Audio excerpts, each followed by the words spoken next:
से समझ रहे हैं। मैंने ये कहा है कि पहले ही घोषणाएं करके गए हैं, लेकिन फंड अलॉट नहीं हुआ। मुझे समझ में नहीं आता कि मामला क्या है, ये पैकेज इसमें इंक्लूड है या नहीं इंक्लूड है, ये चीजें बिल्कुल स्पष्ट नहीं हो रही हैं, देखिएगा। और मैं जो बजट भी दिया 109 करोड़ और 7 जिले, क्या होने वाला? उत्तर प्रदेश का सबसे पिछड़ा इलाका है, ये समझने की जरूरत है। 109 करोड़ से कुछ भी नहीं होने वाला। सिंचाई की भी व्यवस्था नहीं हो सकती। मैं समझता हूँ बुंदेलखंड में सबसे बड़ी सिंचाई की समस्या है। हमारा पूरा बविंदा ब्लॉक इस समय सूखे से पीड़ित है, जहां पानी की कोई व्यवस्था नहीं है, एक फसल होना मुमकिन नहीं है। तो क्या होने वाला? 109 करोड़ से तो बवीना की समस्या हल होने वाली नहीं है, 7 जिलों की तो समस्या कैसे संभव होगी?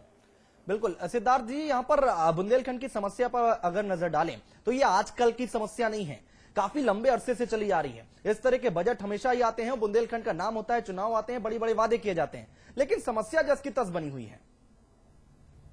देखिए, बुंदेलखंड के बारे में भी जैसा अमिताभ जी ने बहुत सही कहा कि योजनाएं बहुत बनी, पैकेज भी आए, भ्रष्टाचार की भेंट चढ़ गए। इस बार के बजट में भी आप देखें, एक अलग से हेड बनाया है, 200 करोड़ रुपए बुंदेलखंड के 5 जिलों में वाटर बॉडीज, यानी कि जो तालाब हैं, चंदेलकालीन तालाब हैं, बावड़ियां हैं, इनके रिपेयरिंग के लिए या इनके पुनर्चालन के लिए। अगर इन 200 करोड़ से बुंदेलखंड के कुछ वाटर बॉडीज, यानी तालाब हैं, बावड़ियां हैं या जो भी हैं, अगर इनका पुनर्चालन भी हो जाता है तो जो पेयजल की समस्या है, जो पानी का जबरदस्त संकट है, उससे कुछ तो निजात मिलेगी। और अगर आप ये भी देखें, पिछले मैं वर्षा सीजन की बात करूं तो बुंदेलखंड में बारिश ठीक ठाक हुई है।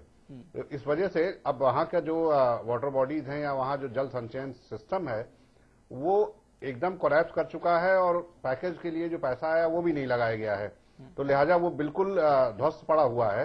अगर जितना पैसा दिया जा रहा है, इस पैसे का ही सही तरीके से इस्तेमाल हो।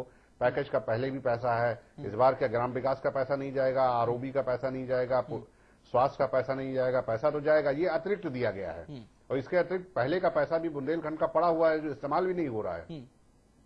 बिल्कुल अमिताभ जी, यहाँ पर जो पैसा दिया जाता है इस्तेमाल नहीं हो रहा। यहाँ पर जरूरत है कि अखिलेश यादव युवा मुख्यमंत्री, हमेशा कहा जाता है, बुंदेलखंड पर खास ध्यान दें कम से कम। देखिए, बुंदेलखंड की त्रासदी बिल्कुल थोड़ी अलग किस्म की है। पता नहीं सुधांशु त्रिपाठी जी हमारे साथ हैं या अब नहीं है।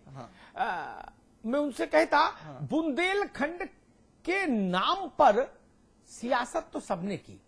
सुधांशु जी जिस पार्टी के नेता हैं वहां बुंदेलखंड में, उस पार्टी के युवराज ने मिशन उत्तर प्रदेश वहीं से शुरू किया, और विधानसभा चुनाव में वहां पराजय के बाद राहुल जी ने सुध नहीं ली बुंदेलखंड की, फिर दोबारा देखा भी नहीं, गए नहीं, बोले जी छोड़ो, बुंदेलखंड का नाम नक्शे से काटो। अगर एमएलए नहीं जीता तो जाके क्या फायदा? अगर ये भाव है तब तो चल लिया देश। उमा भारती जी ने कहा, मैं बुंदेलखंड की बेटी हूं। उमा जी से मेरे व्यक्तिगत संबंध अलग हैं, लेकिन यहां ये जरूर कहूंगा कि उमा जी चुनाव के बाद बेटी गई नहीं मायके का हाल लेने। क्या हुआ? बहन जी के जितने भाई थे सब पराक्रमी वहीं से थे, बुंदेलखंड से ही। नसीमुद्दीन, बाबू सिंह, राम सिंह, नाना प्रकार के मंत्री, बिल्कुल 12-12, 13-13 लाल बत्तियां बांदा से लेके और हमीरपुर तक वितरित की गई। क्या क्या उन्होंने? बुंदेलखंड में बार बार एक शब्द इस्तेमाल करता हूं, एक वाक्य, सिद्धार्थ भाई, वहां जो पानी है ना, वो ऐसा है कि उसमें हम आप अपने पांव धोने में झिझकेंगे, वो पानी लोग पीते हैं। ड्रम के ऊपर कम बोरा डालकर पानी को प्यूरिफाई करते हैं कि उसमें जो विसंगतियां हैं वो निकल जाए, वो पानी पीते हैं लोग। और राजनेताओं ने सबसे ज्यादा अपनी मांग में अगर कोई सिंदूर भरा तो वो बुंदेलखंड का ही भरा। हर चुनाव में बुंदेलखंड का ताबीज डालकर इस देश में राजनीति हुई, और सबसे ज्यादा राजनीति तो कांग्रेस ने की बुंदेलखंड का इशू बनाकर। क्या हुआ बुंदेलखंड के लिए? आप अमेठी में विकास कर सकते हैं, रायबरेली में विकास कर सकते हैं, तब भी जब सरकार भाजपा की हो, बसपा की हो, मुलायम सिंह की हो तो भी। लेकिन ये नियम बुंदेलखंड में लागू नहीं होता। तब आप कहते हो मेरी तो सरकार नहीं जी उत्तर प्रदेश में, मैं क्या करूं? मैं आज तक ये नहीं समझ पाया। सही बात है। वहां से मंत्री हैं, और यही कारण है कि उत्तर प्रदेश, झांसी की जनता ने वहां के मंत्री के प्रतिनिधि की जमानत जब्त करा दी, बाई इलेक्शन में जो सीट मंत्री ने छोड़ी थी। इसीलिए ये दोहरा बर्ताव नहीं चलेगा। अंधेरे में आप मिलना चाहें और उजाले में पहचानने से इनकार करें, ये तरीका नहीं चलेगा। उस पिछड़े क्षेत्र के साथ ये अन्याय है, ये धोखा है, और जिसमें सारी पार्टियां गुनहगार हैं बुंदेलखंड के मामले में। हाँ, बिल्कुल। सिद्धार्थ जी के पास चलेंगे। सिद्धार्थ जी, यहाँ पर अभी आगे आने वाले समय में बजट आज पेश हो गया है, पहला बजट भी हमने देखा, मैनिफेस्टो बजट भी लोग कह रहे हैं, लेकिन आने वाले समय में अगर दूरदर्शिता की बात करें तो परेशानी, दिक्कतें कोई नजर आती हैं क्या? दिक्कतें सबसे बड़ी राजकोषीय घाटे को लेकर है, जिसको FRBM कहते हैं, financial restructuring and budgetary management. ये एक मैंडेटरी प्रोविजन है जी। राजकोषीय उत्तरदायित्व एवं बजट प्रबंधन। आपको अपने राजकोषीय घाटे को 3% से कम रखना है। अच्छा। कहा यह गया था कि हर साल 1% घटाएंगे, लेकिन अब ये किसी तरीके से जिसे आप बेहतर समझ सकते हैं कि किसका प्रबंधन हो सकता है कि इसे 3% से जरा सा नीचे 2.94, इससे पहले 2.96, यानी कि साल भर में 0.02% राजकोषीय घाटे को इसलिए कम करके दिखाया जाता है क्योंकि आपके लिए ये मैंडेटरी है कि आपको 3% से नीचे रखना है। तो राजकोषीय घाटा ये तब है कि जब आप पिछले साल के अवशेष भी जोड़ देते हैं। अगर ना जोड़ें तो स्थिति ज्यादा विकराल है। जो बजट है 50% से ज्यादा हिस्सा 50.8% वेतन पेंशन पर जाएगा, 18% जो कर्ज लिए हैं उनकी अदायगी पे जाएगा, 4% जो डेट रिप्लेसमेंट है उधर खर्च हो जाएगा। तो विकास के लिए जो पैसे बचते हैं, जिसमें प्लान और नॉन प्लान दोनों बातें हैं शामिल, तो आप 32% जो बचता है, 32-36% वही पैसे आपके पास बचते हैं। फिर उस पैसे के सामने राजस्व संग्रह की समस्या आती है, जो मैंने पहले भी कहा था। तो आपके जो संसाधन है, संसाधनों की दिक्कत सामने आने की खड़ी हो जाती है। अमिताभ, तो योजनाएं बहुत बनाते हैं, फिर योजनाएं जो है वो धरातल पर नहीं उतर पाती। अमिताभ जी, आखिरी टिप्पणी आपसे। आने वाले समय में जिस तरह से सिद्धार्थ जी कह रहे हैं, बहुत परेशानी है सामने आने वाले समय में। देखिए, एक बात तो मैं ये कहूं कि सरकार किसी की भी हो,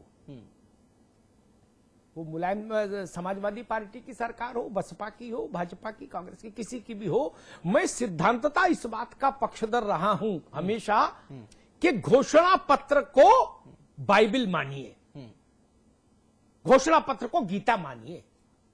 जो भी आपने उसमें कहा उस पर अमल करिए, क्योंकि जनता ने उस पर भरोसा करके वोट दिया आपको। हाँ, वो गलत था, सही था, ये जनता की अदालत में फैसला होगा कि वो घोषणाएं, वादे ठीक थे या खराब थे। मैं कम से कम ये जरूर कहूंगा कि अगर कोई ये आक्षेप लगावे कि ये बजट समाजवादी पार्टी का घोषणा पत्र का क्रियान्वयन पत्र है, तो ये आरोप ठीक है, अच्छा है, स्वीकार किया जाना चाहिए। समाजवादी पार्टी को इसमें डिफेंसिव होने की जरूरत ही नहीं। समाजवादी पार्टी जिस वादों पर वोट लेके आई, जिन दावों पर, वो दावे पूरे होने चाहिए। मूल बात इतनी है कि क्रियान्वयन कैसे हो। हाँ, आज बजट निपट गया, एक रस्म थी, पूरी हो गई। सत्यनारायण की कथा का 5वां अध्याय समाप्त हो गया, पंजीरी और पंचामृत बट गया विधानसभा में। हालांकि स्वामी प्रसाद जी और उनकी पार्टी ने पंचामृत नहीं लिया, लेकिन जी, अब कल से जो 1 अप्रैल से जो काम अखिलेश जी के संज्ञान में रहना चाहिए प्रतिदिन, वो ये नहीं रहना चाहिए पटवारी किस जात का तैनात करें, थानेदार किसकी सिफारिश से लगाएं, है दरोगा कौन ट्रांसफर कर दे, किसको मलाईदार पोस्टिंग दे, किसको आलू प्याज वाली पोस्टिंग दे दे, किसको नमक रोटी वाली पोस्टिंग में डाल दे। ये सब छोड़िए, ये सब छोड़ दीजिए काम। इतिहास में जगह बनानी है तो इसमें मत फंसिए कि इलाहाबाद का कप्तान कौन हो। अरे जो रहेगा तो शासन में काम करेगा आपके अधीन हुजूर। हाँ, आपको उत्तर प्रदेश का हुक्मरान बनाया है इस प्रदेश ने, आपकी नजर होनी चाहिए बेरोजगारी भत्ता ईमानदारी से बटरा के नहीं। बिजली के नाम पर एमओयू जो साइन हो रहे हैं उसमें निजी कंपनियां केवल जमीन का खेल तो नहीं कर रही। मायावती जी के समय में 3 महीने में 18, शायद मैं अगर गलत हूं तो सिद्धार्थ भाई मुझे करेक्ट करेंगे, ये वहां के एक प्रतापी सचिव थे जो बिजली का काम देखते थे, उनकी रफ्तार बिजली से भी तेज थी। उन्होंने 2 महीने में 18 साइन करा दिए एमओयू, सबको पंचम तल पे बुला के एक ही दिन में सब एमओयू साइन हो गए। वो सब कंपनियां जमीन के लालच में आ गई, किसी को बिजली नहीं बनानी थी। अखिलेश यादव को देखना होगा कि बिजली बनने का काम शुरू हो, जमीन की बंदरबाट नहीं हो। आपको ये देखना होगा कि मदरसों के अपग्रेडेशन के लिए जो पैसा जा रहा है उसमें केवल प्लास्टिक का डब्बा जा रहा है या वास्तव में कंप्यूटर जा रहा है जिसमें इंटेल का कीबोर्ड लगा है, मदरबोर्ड लगा है? ये सब देखना होगा आपको। पैसा केवल बांट देने भर से काम होता तो हिंदुस्तान तो जवाहरलाल जी के समय में सोने की चिड़िया दोबारा हो गया होता। ये सुनिश्चित करना होगा कि 1 रुपए में 15 पैसे जमीन पर नहीं जाए। बहुत अच्छी बात की, मैं तो अर्थशास्त्र उतना जानता नहीं, सिद्धार्थ जी ने बड़ी अच्छी बात समझाई। 70-72 पैसा 1 रुपए में खर्च हो जाएगा अनुत्पादक खर्चों में, तो बचता क्या है? 28 पैसा 1 रुपए में।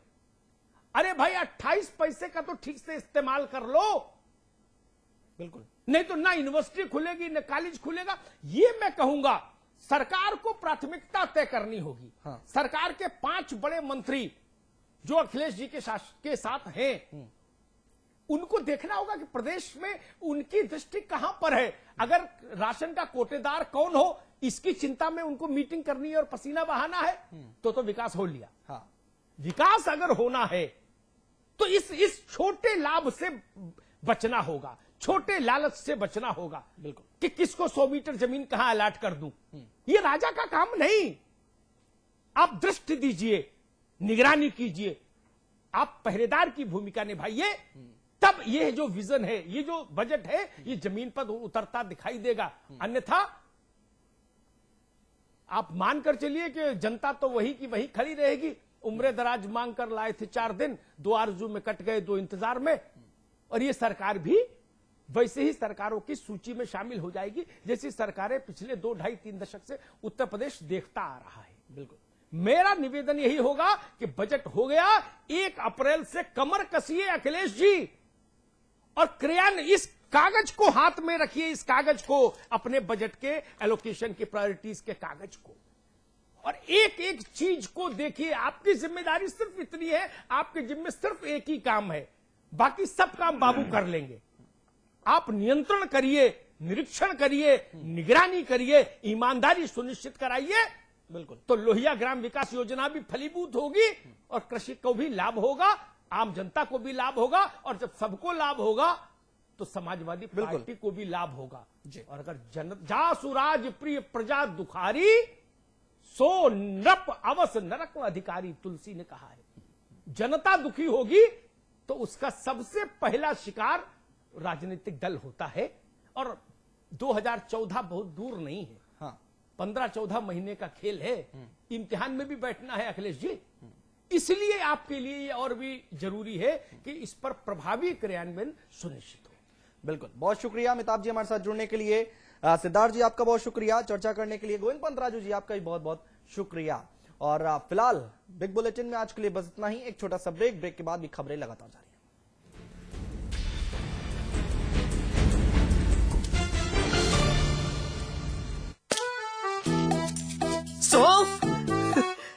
इलायची, खजूर, मिश्री, वाह, सब एक से बढ़कर एक है, मगर कोई अपना बड़प्पन नहीं जताता, है ना? रहो हमेशा पास पास।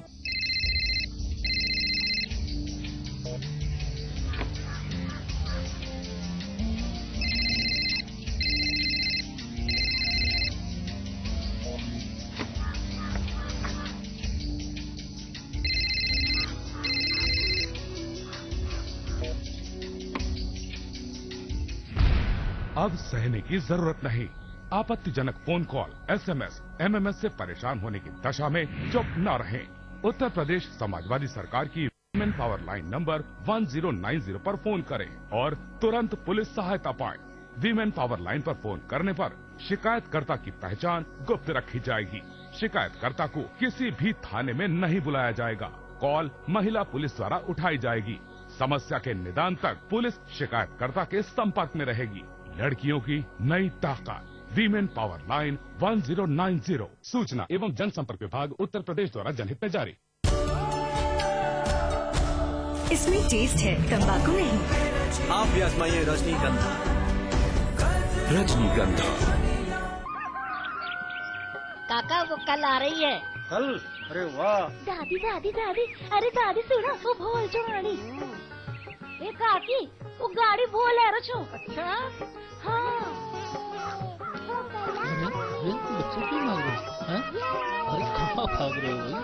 अरे कौन आ रही है काका? अरे कल पास में ही सचिव चिकित्सा की गाड़ी आ रही है। सचल?